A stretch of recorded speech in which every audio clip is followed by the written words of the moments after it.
శ్రీమాత్రే నమః. సద్గురు జ్యోతిషాలయం 2026 మేషరాశి వారికి ఎలా ఉంది? మేషరాశి వారికి గ్రహస్థితులు ఎలా ఉన్నాయంటే, గురు భగవానుడు 3వ స్థానంలో, శని 12లో, రాహు 11లో, కేతు 5లో, కుజుడు మంగళుడు మేషరాశి అధిపతి. దీని అంతకంటే అర్థమేంటి? శక్తి ఉంది, అవకాశం ఉంది, కానీ సమయం పూర్తిగా మీ వైపు లేదనేది గుర్తుపెట్టుకోవాలి.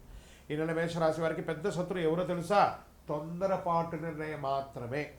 ఇప్పుడే చేయాలి, ఇప్పుడే నిర్ణయం, ఇప్పుడే లాభం అనే ఆలోచన వల్ల ఈ నెలలో అన్ని అవకాశాలు సమస్యగా మారే అవకాశం ఉంది. సరే, ఉద్యోగస్తులకి ఎలా ఉంది? స్త్రీ పురుషులు ఇద్దరికి వర్తిస్తుంది అనమాట. పని ఒత్తిడి పెరుగుతుంది, గుర్తు ఆలస్యం, అధికారులతో అభిప్రాయ భేదాలు చాలా ఉన్నాయి. ఈ నెల జాబ్ మార్పు వద్దు, ఏమైనా మార్చాలనుకుంటే ఓర్పుతో పని చేస్తే మంచి ఫలితాన్ని పొందుతారు. ఈ నెల మాటలు కాదు, పని మాత్రమే మాట్లాడాలి, గుర్తుపెట్టుకోండి ఉద్యోగులకి. ఇంకా నూతనంగా ఉద్యోగం కోసం ప్రయత్నం చేసే వాళ్ళకి ఇంటర్వ్యూలు వస్తాయి, కానీ ఫైనల్ కాల్ ఆలస్యం అవుతాయి.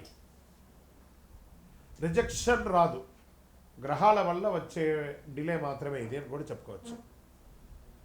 ఇంకా ఇండస్ట్రియల్ సర్వీస్ సెక్టార్లో ఉన్న వాళ్ళకి పని భారం పెరుగుతుంది, సర్వీస్ సెక్టార్లో ఒత్తిడి పెరుగుతుంది, వ్యాపారంలో లాభం ఉన్న నిలకడ లేకుండా ఉంటారు. కొత్త వ్యాపారాలు ఏది ప్రారంభించకండి, ఉన్నదాన్ని కాపాడుకోండి. ఈ నెల రిస్క్ కాదు, రక్షణగా ఉండమని చెప్తున్నాం అంతే. ఇక ఆర్థికంగా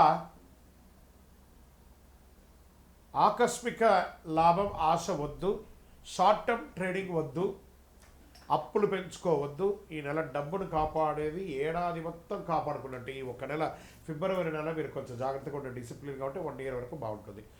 ఇంకా విదేశాల్లో మేము ఉద్యోగాని కోసం వెళ్తున్నాం, చదువు కోసం వెళ్తున్నాం అన్న వాళ్ళకి అప్లికేషన్ ముందుకు వెళ్తాయి. వీసా అడ్మిషన్ కొంచెం ఆలస్యం అయ్యే అవకాశాలు ఉన్నాయి. ప్రయత్నం చేయండి, ఫలితం కోసం ఓర్పుగా వెయిట్ చేయండి.